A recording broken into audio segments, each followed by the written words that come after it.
Hi guys, welcome to OG Cars, and today we are doing a bit of a Q&A. We put a couple of feelers out on Instagram and YouTube recently just to see what questions you guys might have for us coming into 2022. So essentially we're going to go through the ones that we got and answer them. So our first question is from YouTube, and it is from Street K8 Accord, and they asked, how do you get on with insuring them? Now this is a question that we're asked quite a lot actually, because there's quite a lot of cars, and the main thing as well for us is that we don't have all of them on the road at the same time, because it would be extortionate. Annoyingly, the insurance doesn't see that you can't drive all 20 of your cars at one time. They give you 20 prices of XYZ. Anyway, it would be a lot of money to insure them all, so we basically don't insure them all. At the moment, I personally do a multi-car policy for myself, and I have 3 cars on it at the moment. I will be adding another one very shortly with the Sisley, and more things to come in the year, of course. So I add to it and I take away from it. I can always swap cars over, so that's not so bad. But yeah, I tend to have 3 or 4 on at the same time. And I do exactly the same. All my cars are done through Admiral Multicar, apart from the Volvo, which is with Lancaster, and that's because I wanted an agreed valuation on the car because I put a lot of money into it. But aside that, the others are all on Multicar as well. And one word on insurance is, we'd like to get individual classic insurance for each one, but it's actually so much more money at the moment, I think, because of our ages as well. I think until you hit that 25-year mark, it's harder to get that. So yeah, and if it's a good example of it, it's the Citroen AX I recently bought. So I added that onto my multi-car policy with Admiral, which had just renewed, so it was a year. It's cost me £110 to insure that car for the year. If I wanted to do it on a classic insurance, it was nearly £400. So when people say, why don't you do it on a classic with the agreed, I can't afford £300 more a year for a car which I might not use all the time. So especially when you have so many. So yeah, so multi-car is what we do. Hopefully it'll be cheaper on classic car insurances in the future, but until then, this is how we're doing it. Yeah. Okay, so our next question is again via YouTube, and it's by Martin Costas, and he has asked, why the love for Pandas and why so many of them at the same time? Now that's a question that quite a lot of other people may ask as well, and essentially it boils down to the fact that we both had a Panda as a first car, and we both met through Pandas as well, so there's also a sentimental thing there. But my side, I had the Panda Fizz as a first car, then I had Panda CLX, then I had Panda 4x4 Sisley, and so many other cars, so on and so forth. The person in that Porsche, were they looking at this car? Yeah, nice GT4 going past, and they were looking at the favourites. Interested in the favourites? Yeah. As you do.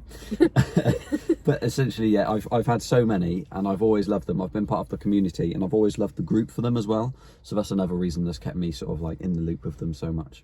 What about you? Yeah. I was given my 169 Panda as my first car. I then bought the 100 horsepower, and then I bought the classic car, and I met Owen. I prefer the classic cars now. You'd have 100 horsepower though? I'd have another 100 horsepower in a heartbeat, but I'm very fussy on the one I want. Yeah. But yeah, I love my classic Panda. I've done 20,000 miles in Charmander now, and he's only ever let me down once on an alternator. And that was at home, so yeah, that was at home. So 3 years, 20,000 miles. That's why I recommend them to anyone. Like, it's never let me down, that car. And at the moment, they're still well priced to be a great starter classic. Not a 4x4. Not a 4x4. But they're great fun. If you can afford a 4x4, I would recommend it. I'd 100% recommend it. The group's still got a fair few classics in, you know, the UK Panda 4x4 group. Well recommend joining and following their YouTube channel as well if you don't already. Follow their antics. We still get a few classics out to the meet, and it's always great fun. So yeah, if you are interested in a Panda, do it. Now's the time to do it. Buy a Panda. The prices are only going that way. Yeah, they are. So the next question we got was through my Instagram, and it was asked by Ed, who helps us with storing our cars, so thank you, Ed. And he asked, what would be the first car to go if we were to sell? I can answer this quite quickly. I would sell my favourite CD edition, and that's just because if you're watching this video, the other one's just come out. I've got a 136 LS sat there now.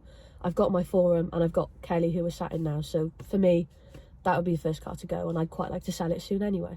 Yeah, there's quite a lot of favourites around, so it's, can you keep all of them? I mean, to be fair, we've got a lot of cars and we can keep all of them, but can we do all of the work to restore all of them to X standard and use all of them? No.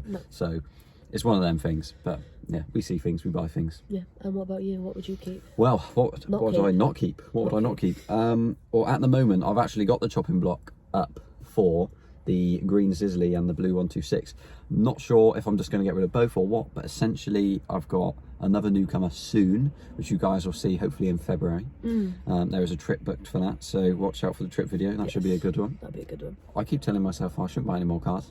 I'm going to keep saying it forever and ever. I'm going to say I don't need any more, but I'm going to buy them when they come up, and when there's something not to be missed, I'm going to go for it. So essentially the Green Sisley, Project Sisley, as you all know on the channel, is probably going to have to go once it's done, because my thinking is I've already got the project with G, Project Edna, which really isn't a massive project. It only needs a bit of paintwork and a clutch cable at the moment. But it's our Sisley, it's our one, the one that we've always had and the one that we did together. So if there was one to go, it would probably be the other Sisley, because Dress Up Pandas my own thing. I use that a lot. Edna's the one we keep nice and tidy and it's tucked away at the moment.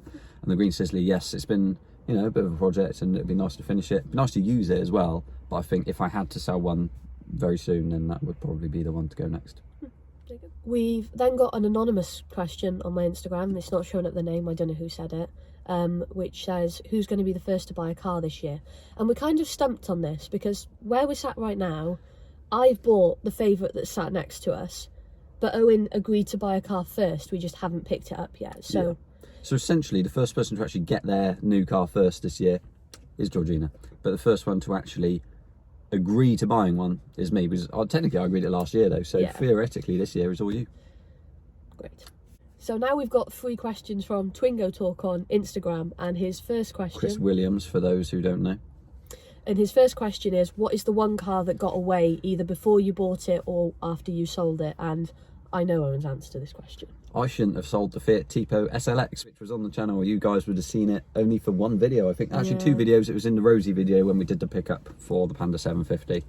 I absolutely loved the Tipo, and I sold it along with Rosie and something else to buy the Audi Coupe GT, essentially. So he doesn't regret buying the Audi Coupe. No, but not at all. He desperately misses the Tipo. I do miss the Tipo. It was a rare model, being a 2-litre SLX.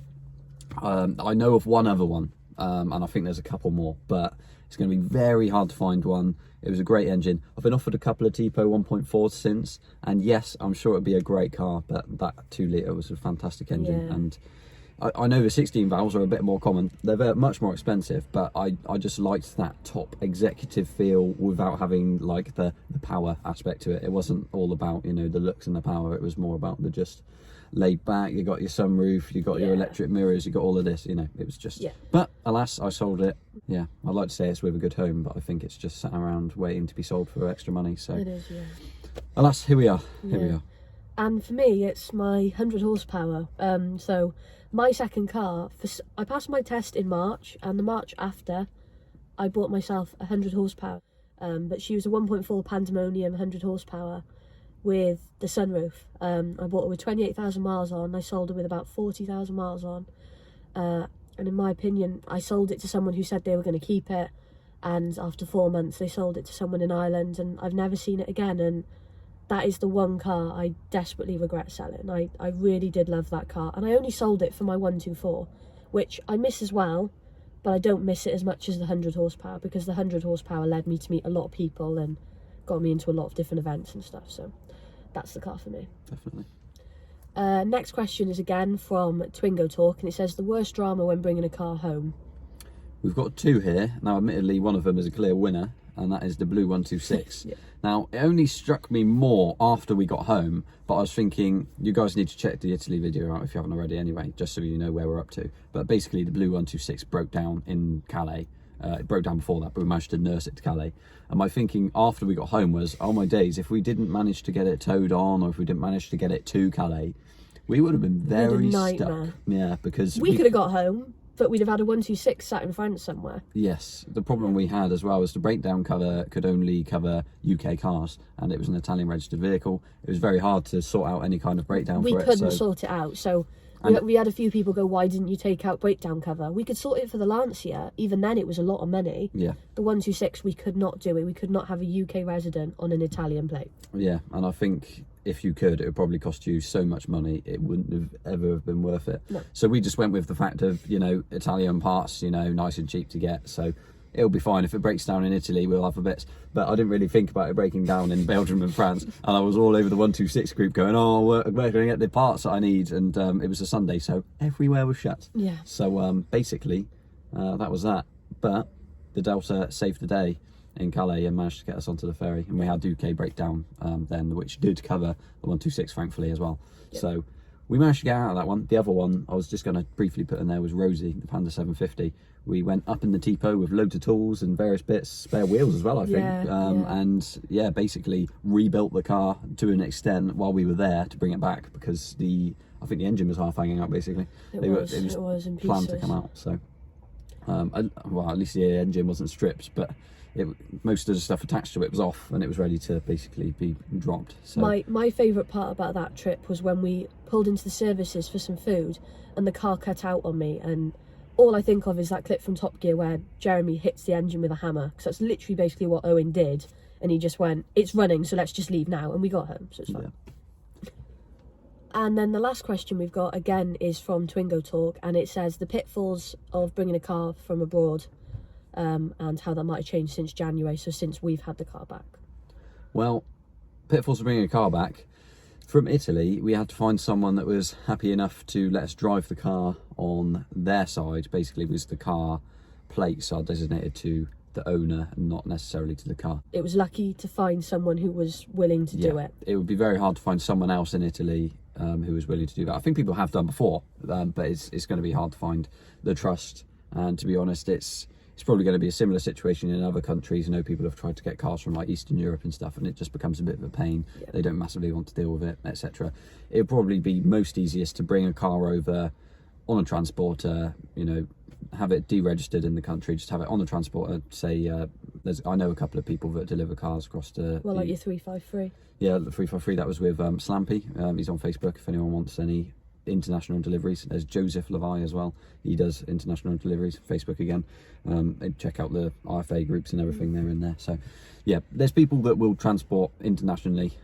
When it's over here, you have to do the Nova, which this ties into the question as well. Basically, for the cars that we just brought over from Italy, we had to do the Nova online. You send all the details off, blah blah blah, comes back. But now I believe, now this is not gospel, but I believe you now pay the Nova fees at the port when you come in, when you're registering the car. As soon as it comes into the country, you pay the fees there, and then you have your Nova certificate, and then you continue with the V55 process. All the details for that are online. If anyone has more questions about that specifically and wants to ask us specifically, I'm saying specifically too many times. You are, yeah. If anyone wants to ask us that question, then send us a message on like Facebook OG Cars or Instagram OG Cars YT, and we can help you out. But yeah. But if someone wants to say, would you do it? I'd do it again. It was a fantastic road trip, and it was such a good experience. I said, I say it to so many people. I said the bit with the 126 was just unfortunate that it was the wrong day. Any other day bar the Sunday, and we would not have had the problem that we had getting that car back, I don't think, because the 126 group was so helpful in directing us to so many people. Yeah. They just weren't there on the Sunday. So yeah. But aside that, we got to visit all these countries we hadn't visited before. We got to do things that we've always wanted to do. Like I'd always wanted to go around the Nürburgring, and you can tie it in, you can make it a fantastic trip. So if you can make it work and you're not scared about it, do it. Do it. Yeah. Thanks very much for watching this video, everyone. We're going to head off to Cafe in the Machine now.